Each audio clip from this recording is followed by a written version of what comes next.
teladan. Kalau kita nak tiru satu orang yang soleh tu, nak tiru, mesti cinta pada dia. Tak cinta, tak dapat.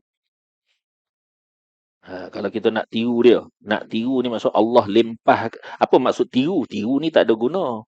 Dia pakai, kita pakai. Dia pakai, itu tiru. Maksud yang dikatakan tiru ni, ialah apa yang Allah beri kepada dia, Allah juga beri kepada kita.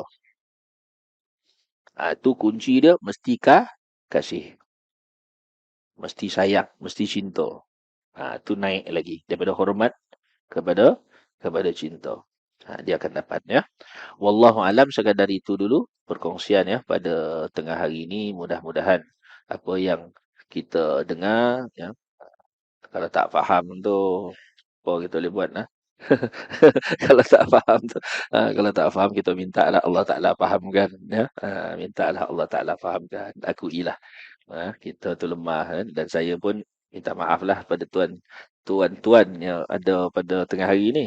Hari ni cerita atas sikit, atas sikit. Jadi semoga Allah Ta'ala maafkan saya atas kekurangan saya, dan kita sama-sama mendapat kebaikan daripada duduknya kita dalam majlis ini, dan Allah Subhanahu Wa Ta'ala menerima amalan kita, solat kita, dan seterusnya kita punya puasa dan akhir hayat kita dengan husnul khatimah. Wallahu a'lam.